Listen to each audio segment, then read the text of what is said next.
Hi, Machiel. Thanks for coming on and talking with me today. It's a pleasure, Jake. I've been looking forward to it. Yeah, me too. I read your book, Dream Guidance, which is a fascinating book about. Really, it's a guidebook to dream incubation. For a little bit of background into you before we go into the book, what got you studying and working with dreams in the first place, and how did that lead up into this book? Well, I think it is a kind of a calling or a necessity, which probably both lie very close to each other. I was stuck in my life and had not dealt well with the grief of losing my dad at a young age. Didn't like many people, but didn't know really what to do with my future. Didn't have any imagination, and was just in a bit of a depressive pit. And then I stumbled upon the works of Carl Jung, and he gave me some clues on how to work with my dreams. And when I started looking at my dreams and applying some of these techniques, I came to some shocking insights, both positive as negative.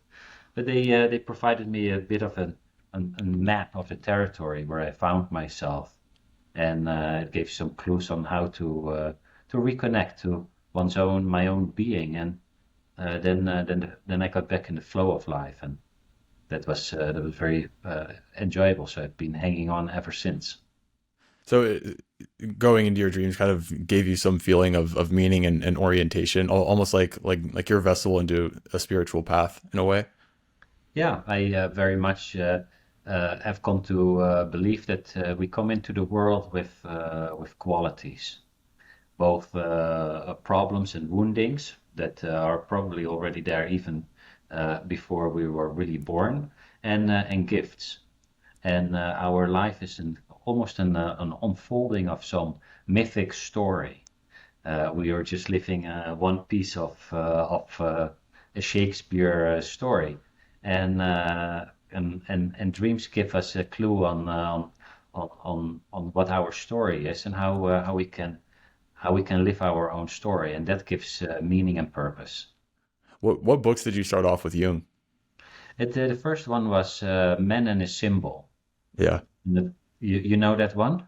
I haven't read it, but I've heard that that's like the one you should start with. I started with Modern Man in Search for a Soul. Maybe I did it backwards, but yeah, That I've one heard is that okay. one recommended quite a bit. Yeah, and the other one that is for if people who are listening want to start with Carl Jung is biography slash autobiography, dreams, memories, and reflections. That gives a good insight in a lot of the theories such as synchronicity and archetypes and collective unconscious and all kinds of ways. It really are kind of lenses that he provides. That if we set them up, we can see the world in a certain way and understand the world. And certain lenses are just more enjoyable than other lenses. Yeah. So after you came across his work and started experimenting with dreams and getting in touch with that world, where'd you go from there? Well, I went really deep into it because I started it made a lot of sense to me, and I started getting a drive and passion again back in my life.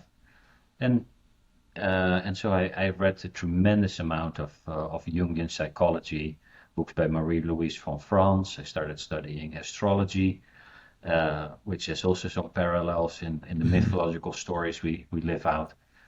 And I probably for the next 6 years, that was my sole interest. But that field is so wide that you could, yeah. So I spent a lot of time initially in that, and then I traveled to Asia for a year, and on my journey I started reading the Asian traditions, and they gave again different lenses to understand the world.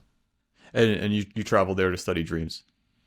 Well, yes, and to be honest, also I went there because I it was a dream just to backpack through Yeah. Asia, uh, learn the culture, see people, eat Thai food in Thailand, and yeah. So it was a year that I a sabbatical that I traveled around, got to know people, culture, and studied local the dreams.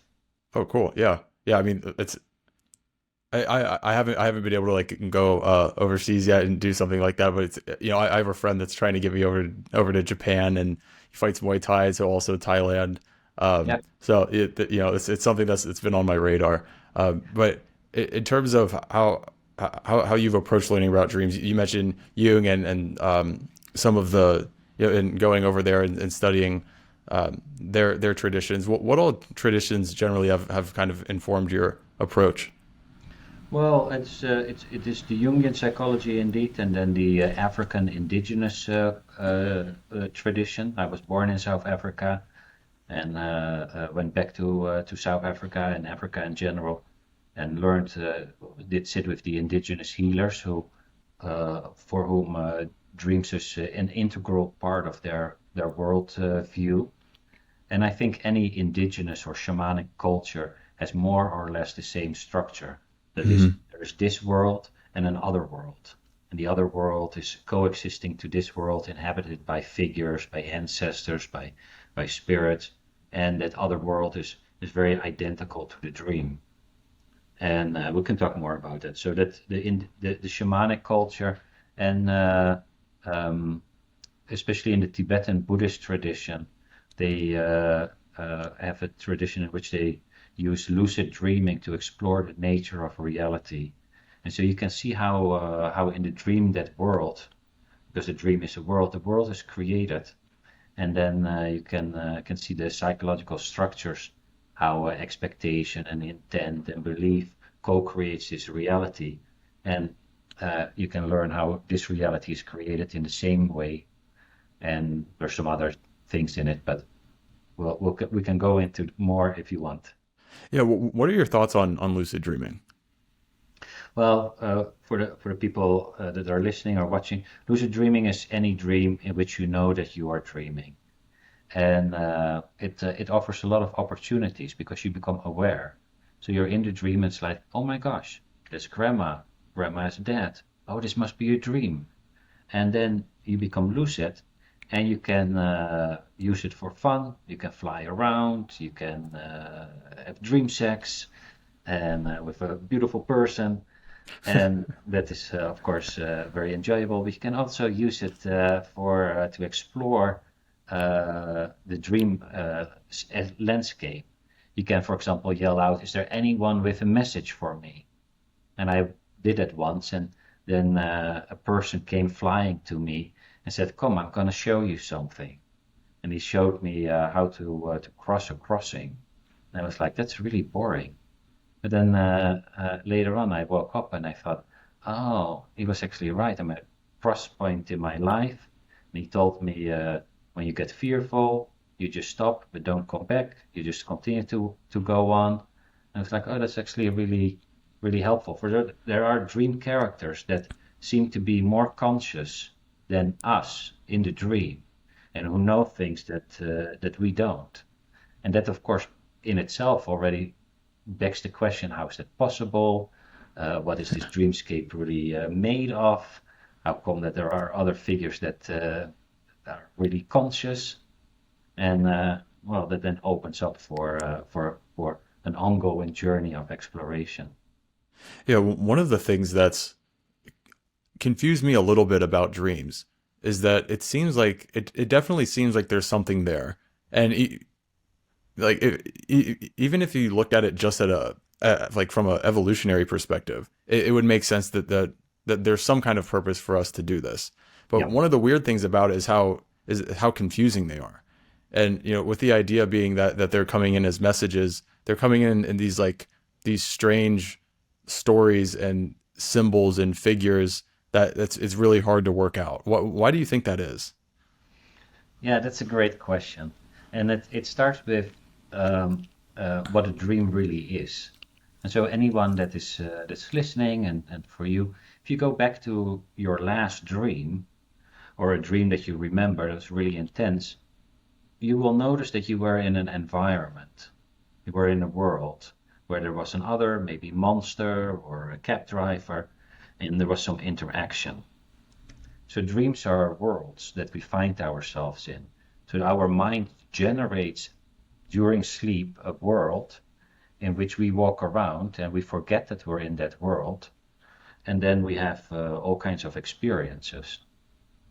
And um, and that world is partly a creation of your own being, your own mind. And so you can see that your own emotions are being portrayed in a certain way, but it portrays that in a three-dimensional setting. So you get in a dream that you walk into a one-way street, or you dream about your previous classmate who was really critical as an embodiment of criticalness. It doesn't say in words, "Oh, you've been critical," but criticalness will show up. So your own mind just creates a world in which you encounter your own beliefs and emotions and thoughts. And so you have a playground to really get to know your own mind or your own soul. How do you go about interpretation? It seems like it could be kind of dangerous or easy to misinterpret things and then go down the wrong road. What's your process for that? Yeah, and it's very hard to know for sure that your interpretation is right, but Yeah. sometimes there's a gut feeling. But there's a couple of little tricks that people can do. One is with figures in your dream. You can ask the question, what do I associate to this figure? Like, oh, here is my this. I haven't thought about him for years, and there's the neighbor from my. And then you ask, what do I associate with this neighbor? Oh, he was always really aggressive. He was always yelling at everyone. Okay, then aggressiveness shows up in the form and shape of that character, and then you can see how do I engage, or what is my relationship to aggressiveness in this dream and what plays out. So that is one way for a bit of an interpretive style. Another one is that if you have an object, that you ask the question, what do I associate to what is the function of? Let's say a car. What's the function of a car? Now, yeah, if I ask you what is the function of a car, Drive. yeah, drive, move around, get from A to B. So then you go like, oh, okay, I move through life, and what way do I move through life? Oh, I move really fast, or I try to slam the brakes and it doesn't work, and I can't stop. Okay. Do you notice that feeling somewhere in your life that you're speeding up and you feel you cannot stop? Yeah. Very often a person will recognize that. And then you can see how do you relate to that feeling. Then you could, just like the aggressiveness, you can just ask yourself, how do I engage with aggressiveness, with this experience, and then find different ways or find ways that would be helpful. Yeah. Yeah, for dream recall, you recommend having pen and paper next to your bed or somewhere close by and writing down as soon as you wake up. To start, would you recommend something like just stream of consciousness, like picking out specific details? Like, is there some kind of approach? Does it matter? Is it just kind of like start writing and just see what comes out? How do you approach that? Yeah, so indeed, for dream recall, it's essential that you write down the dream because dreams evaporate really quickly. And you will also notice that you have more dreams and better dreams if you write them down. Because they're almost like imaginatively, as if there's a wise old woman living inside of us that provides some help and instruction. And if she notices that we're interested, she puts in more help and more support. And if she feels like we're not, then then it's also fine. But then we're a little bit more on our own. So write it down and write it in the present tense. That gives a certain immediacy to the dream. And after that, another technique that people can do is just look at the structure of the dream. What is happening? And then just tell yourself, oh, what was happening? Oh, I walked in the street. A dog started barking. I got really scared. I did run. Oh, okay. So you're walking, something is barking at you, and your response and my response is, I when I get scared, I run. Oh, and then you have probably an habitual pattern that at that moment is somewhere active in your life. So people can ask, what is happening? Yeah, you mentioned that the wise old woman figure, this idea of like this like guiding force. Is that the concept of I think it's pronounced daemon. I might be missing that wrong. Hmm. Yeah, Yeah. that's the Greek term, the daimon, Yeah. the daemon. It is what the Greeks and many cultures imagined that when we came into the world, a figure, a character, a spirit, or a spirit guide, or some figure comes with us into the world, and that figure knows about our life path and is there to support us, and is also a form of our talent, and uh, and and and and is there to support us on our life journey. But it comes back in almost any tradition, uh, maybe except from scientific Right. Western thought. Yeah, it is fascinating how universal this focus on dreams is. And there's, I mean, the themes are very similar across almost all these traditions. Like maybe some of the details are a little bit different, but really, like the way that they're thinking about it, it seems like it's almost all the same. Like there's this thing that's here to like kind of help guide us. What that is, we don't really know. One of the things I thought was interesting too is this idea of ancestors. And Jung talked about the collective unconscious and things of that nature. Um, it, do you think that this guiding force is related to ancestors? Is it like an Akashic records kind of thing? Like what do you think that is? Well, I think that there are multiple figures in the unconscious that are on standby to help us. And so we once in a while in dreams or in this reality, but in dreams it happens more often, can meet a deceased loved one. Many people will have, oh yeah, I met grandpa, and it really felt like grandpa. And so those figures are there.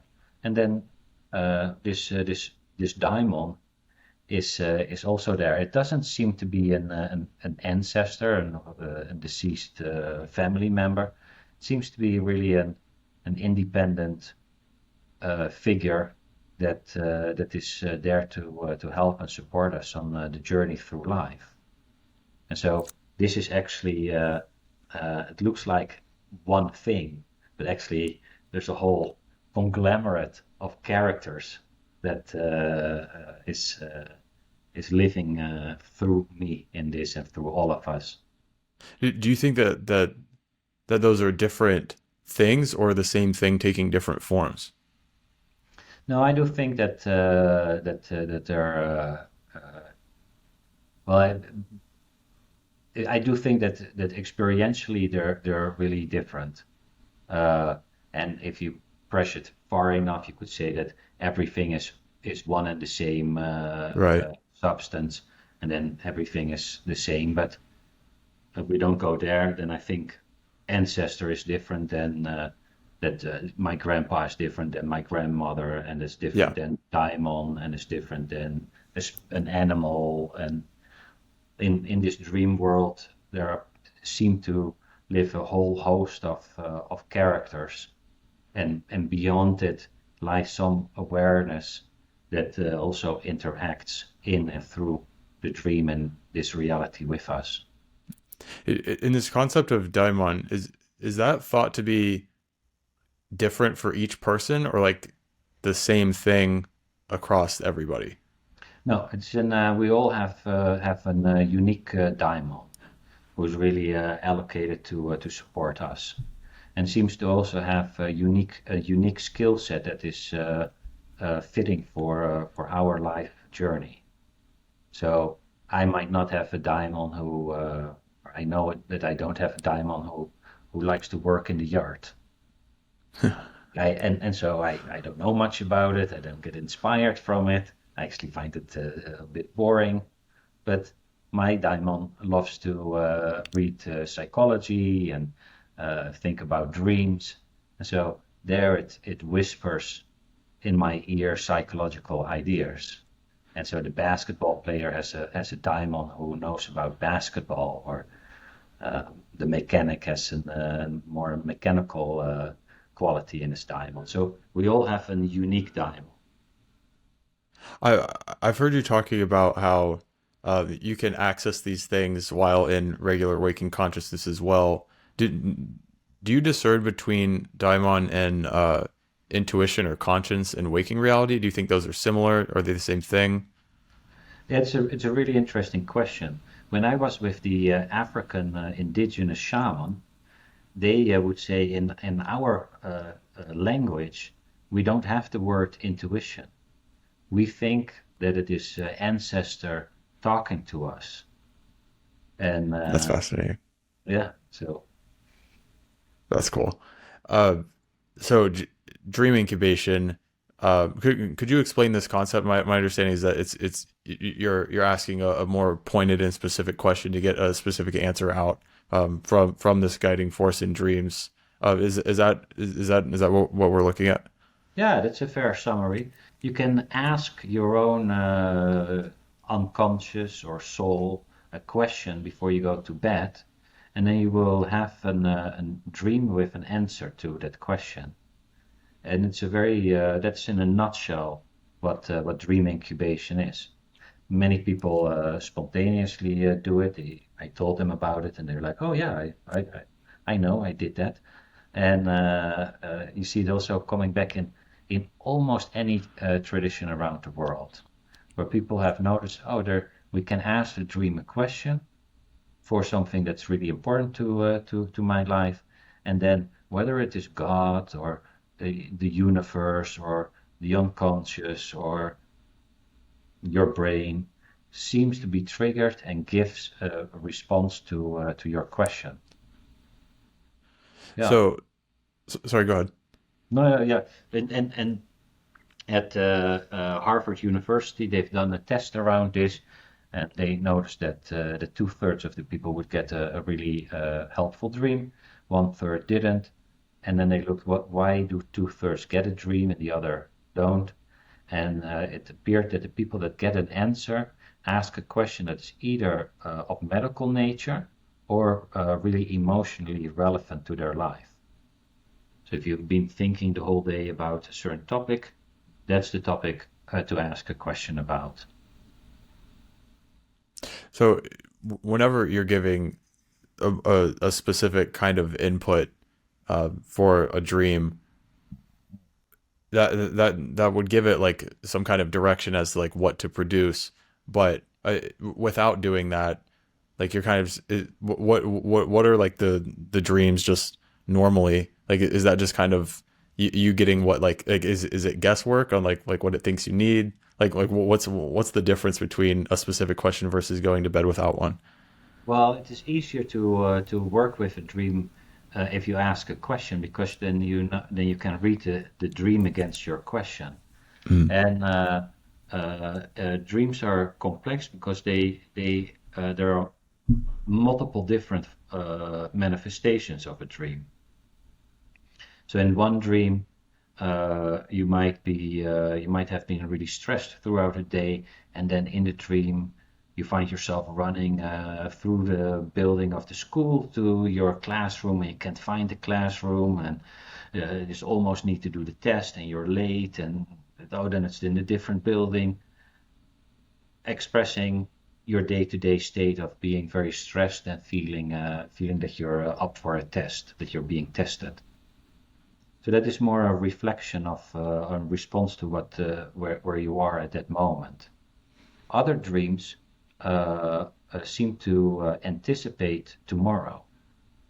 So it's like the unfolding of the human, and it's not only a response to from A to B, but it's anticipating C, and it moves. How do you get to C? And there you can start seeing, oh, where does my life force really wants to flow towards?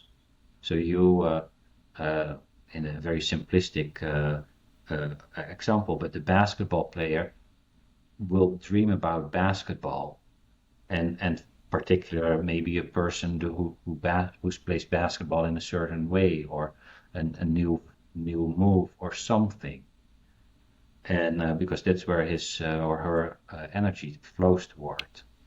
So it's an anticipation on tomorrow, and even for anyone to, if they have a dream tomorrow, just ponder, what if this dream is an anticipating today? Where does the energy flow towards? And then you get a different way of being with your dream. And there you get also close to precognitive dreams. People sometimes have dreamt about things that happen in the future, and it's not really that. It's more that the dream can predict based on the now how this rose seed becomes a rose. It's not that the future is fixed, but a rose seed has a very high chance to become a rose, and so you can kind of predict that. And then Yes. you have, Sorry, go go. ahead. Well, I wanted to add, then you have other forms of dreams as well. Dreams where people meet deceased ancestors, Hmm. or other forms of dreams, or lucid dreams where you become lucid, and then you can do all kinds of other stuff. So there's a whole variety of dreams that makes it indeed a bit complex. Yes. So you have explanations or explanatory dreams of the past, or you also have present feelings and emotions or things going on now, and then you have dreams that are predictive. How do you tell the difference between those? Like, how do I know if it's like this is explaining something from the past, or like, or is that actually predicting something about the future? Yeah, that is difficult. So you want to approach it a little bit playfully. And Mm. one thing that as a guiding principle that sometimes works is, if you have a sense, oh, this interpretation clicks. You feel calm when you listen to your own interpretation, or you think about it. That's almost always an indication that you're right on. And So you're sometimes you have to test things and then be okay with, oh no, that was something else. But so you're really just paying attention to how you feel as you're trying to interpret the thing, and yeah, there's a certain like feeling of resonance when you think you've hit the mark. yes, yeah. Even if it's like really scary, you dream about being chased, and then you think, oh, and then you feel like, oh yeah, I feel really chased by having to make a decision about what master's degree I'm gonna need to take, and then you feel like, oh yeah, that's it, I feel chased there. Yeah. Yeah. Yeah, so the asking the right question seems to be a critical piece, and is in the beginning of your 5 step process. How do you recommend going about asking better questions? Yeah, and if you decide to ask your dream a question, and I think anyone that's participating in this, give it a try tonight, because you're listening now anyway, and ask a question of something you really want to know. And in a positive sense, that's easy, but sometimes you can ask yourself, what do I really want to know? And then maybe something, I don't know if you want to play along. Uh, if not, is there anything, for example, that you would really want to know? Me? Hmm. Oh man. If I put you on the spot, we'll just move on. It's you'll just cut it out. Uh oh man. I'll see if I have something and we can come back to it if I think of it.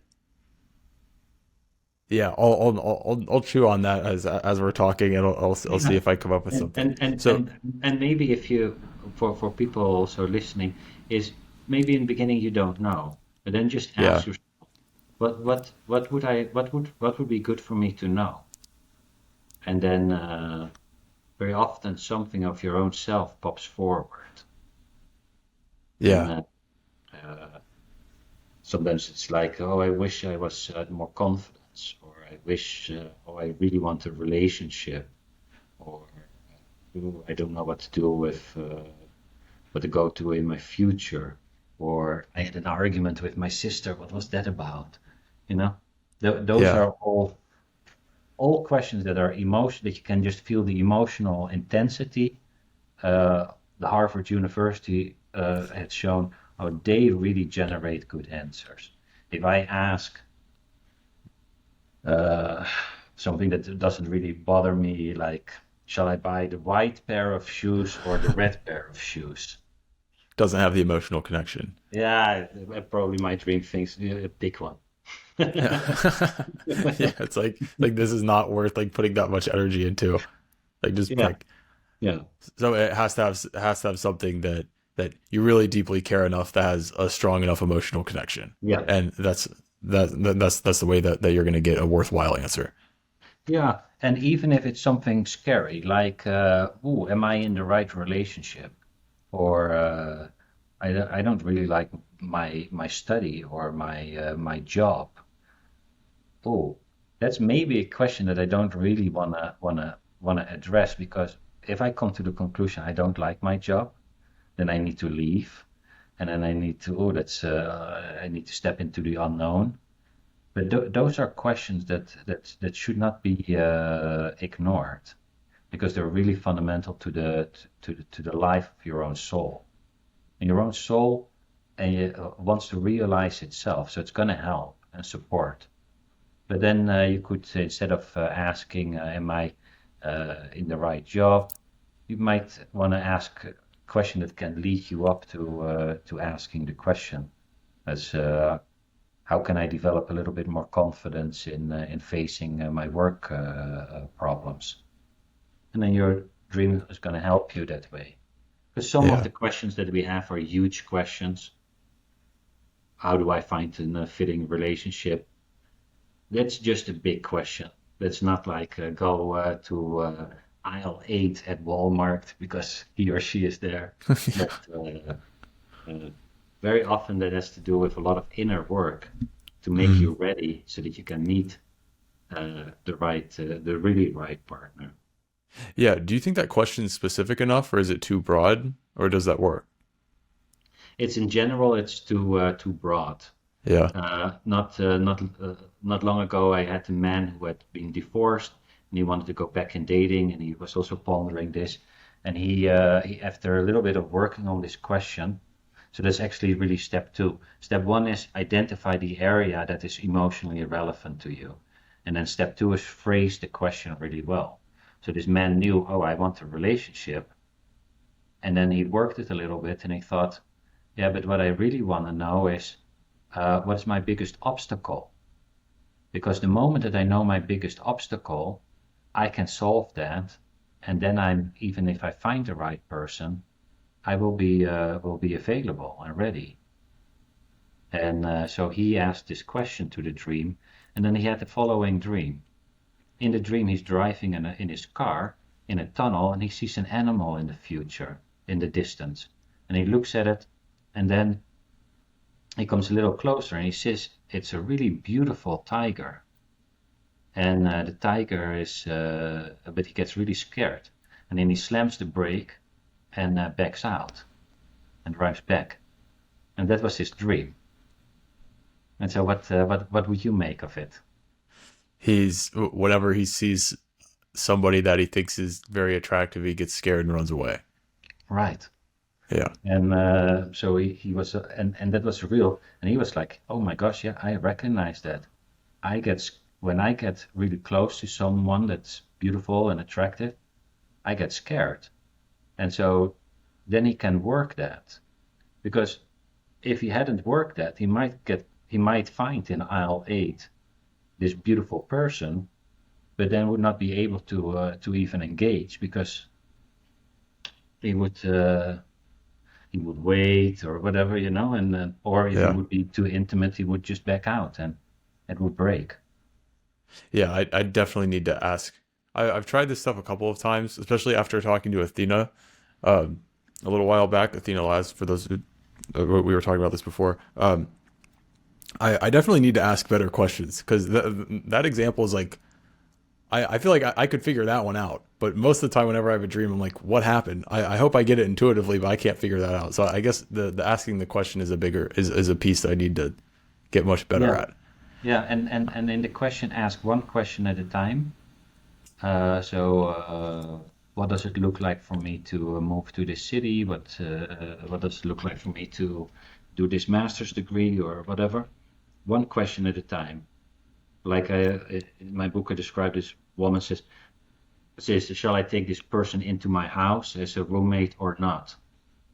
Oh, that's two questions. And how do you know if you have a dream, which part of the dream refers to taking her in and which one to or not? Right. Because if you just say, what does it look like to take her in? And you have a dream and you see a woman fall on the street and that's it. Then you can just see, oh, the energy of this dream is, oh, someone is falling on the street. Doesn't feel good. I'm not Yeah. going to do that. Yeah. Another thing I thought was interesting that you wrote about was using imagery to formulate better questions. Could you explain that? Yeah. So, of course, we're in general very we ask questions in words, but you can ask the dream a question by using an image. And in the book, I used an example of a woman who was in a long time marriage, and she wondered about the state of her marriage, wanted the dream to reflect on it, and then looked at her photos and came across a picture, a photo of her hand and her husband's hand at her wedding day with the rings. So she took that picture, put an imaginary question mark on it, and put that to the dream, and it would symbolize just the wedding, the hands, and a question mark of what's going on. So Hmm. that works. But if a person is writing a book, you can just and you're stuck with character John, then you can just imagine John and then see what how the dream moves it forward, because dreams very often seem to help artists develop their books. Stephen King talks about being dream inspired. Uh, I think he has some scary dreams Yeah. that he turned into the book. I think I wouldn't want to have those. Yeah. At least he makes them he makes good use of them. Yeah. And and many of us, if we would take some of our nightmares, would have an interesting plot for a Right. scary story. Yeah. Yeah, because I mean, especially with him, like how out of the box some of his stuff is. Yeah, It makes sense that it comes to him in like some kind of like other state of mind. yeah, yeah, yeah. Yeah, it's especially exciting thinking about like the possibility that there's actually like something cool that we can draw from these, especially in creative endeavors, because often we kind of look at sleep as like, like why do I have to spend so much time like in bed? Like Hmm. this is so much of my life.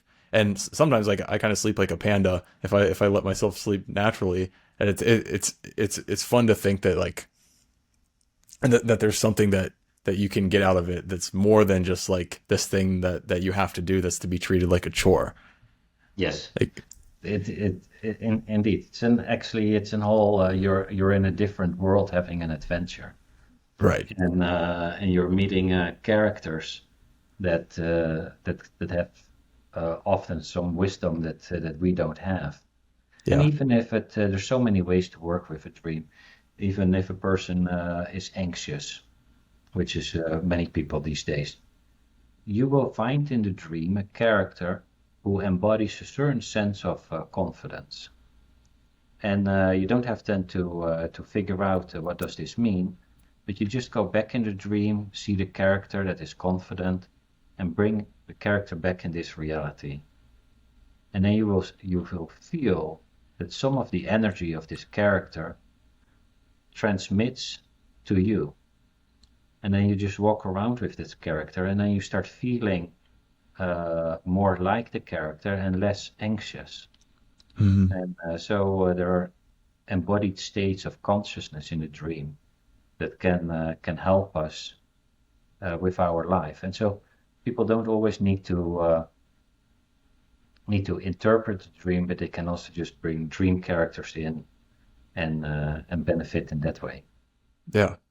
Yeah, I'm also interested in this idea that I hadn't heard about before in treating dreams like a relationship. Yeah. Like a mutual, there's like a back and forth going on. What's the importance of that, and how do you go about it? Well, it kind of already happens spontaneously, but if we put more conscious effort in acknowledging the old wise woman that is in the dream, whether we do anything about it or not, and we tell her, "Oh, thank you so much for helping us. I haven't talked to you much. I haven't actually thanked you much, but thank you, and I will write down the dream." You will start seeing that you have more dreams, and then you thank her and you ask her, for example, please give me an intuition on what this might mean, and you see what she says, and then she will most likely will tell you something because she wants you to have a happy and enjoyable life in which you fulfill your life destiny, and um, then you get more and better dreams. And many traditions around the world, like the Naskapi Indians in the northern part of North America, noticed that when they wrote down their dreams and either made art of them or followed up on the advice, they would get better dreams and more helpful dreams. And That's so cool.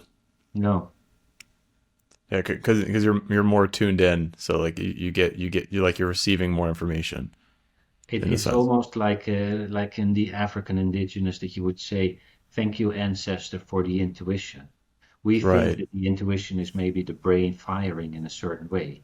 Maybe it is as well, but maybe it is also ancestor speaking, and our brain is more a response to this initial impulse than something else. And if the ancestor knows, oh, Jake is listening and thanks me, I'm going to help him a little bit more because I'm not just talking for nothing here, but I have an audience. Yeah, along with treating it like a relationship and letting that thing know that you're serious and being genuine about wanting to learn something, you talk about ritual, which was another Yeah. one I thought was really cool. Could you go into the ideas of ritual and how to make your own? Yeah, and a ritual is any activity that is aimed to bring in the world behind the world, world of imagination, the dream world. So there are at any moment different states of consciousness, and we by a ritual helps us to be more in this flow consciousness, and it grinds this bit of rigid consciousness that we have through intention and expectation and belief and some effort, heartfelt effort that we do. So maybe it's just lighting a candle, doing a prayer, doing a little dance, making a drawing. And if I would make a drawing of something, an old wise woman, say, thank you so much for being there, then I will notice that my state of consciousness slightly starts shifting. And if I do it a little bit more, like in meditation, and sometimes you feel like in a kind of a flow state. And when you're in that flow state, you're very close, you're closer to the dreaming state, like in a hypnotic state. But you're also closer to creativity being able to flow in, intuition to be flowing in, and being in a stream of more wisdom to do the right things in your life. Okay, so I thought of one. You had asked me a question. Yes. This is one I've struggled actually a little bit with in this conversation is that and this is something I've had since childhood. I tend to struggle with a stutter, and this is not advantageous when running a podcast and just speaking in general. It's kind of annoying, right? Yeah. It's like Yeah. whenever like you have ideas and you're like just get the ideas out. So Yeah. that's something that I would like to cut down on more. So what are some questions or like some ways to phrase that? Well, I mean, one could be like, why do I stutter? The other could be like, How do I get rid of that? Or like, what are some blocks that are leading me to stutter? Like something of that nature. Yeah, What do you think? I think it's a really great question to ask the dream because this is something that is emotionally relevant to you, Hmm. and these type of problems have a high likelihood to be supported. So if you ask the question, why do I have this? You get a diagnostic answer, and that might be a good first question. But a diagnosis might be either whatever it says. It's because in childhood, or this happened, or uh, this, or the brain does this and that. Whatever it says, but it gives a diagnosis. What eventually you're really after is a form of a cure. Hmm. And so if you the second question you asked is how can I get rid of this, or how can I overcome this, or how can I better relate to this? Because maybe that is slightly more gentle. Like it might be Yeah. once in a while be there. How do I relate better to to this? Hmm. And probably if you relate better to it, it will be less frequent present. Slash, it might even go away. And so you could say, how can I relate better to this, or how can I overcome this? Just take the one that feels best to you. Take one and just like one question at a time, one step at a What? time, just march it Yeah, along. yeah, one question at a time. So it is either you start with the why question, or more the cure oriented question, Cool. and then for sure write down the question and do a do a do a set of rituals. Uh, Even if you're like you don't have to believe this, and as you haven't done this much, you might say, yeah, I don't truly know if it works, but I wish it works. So be honest with the dream and say, yeah, I've been in this conversation today.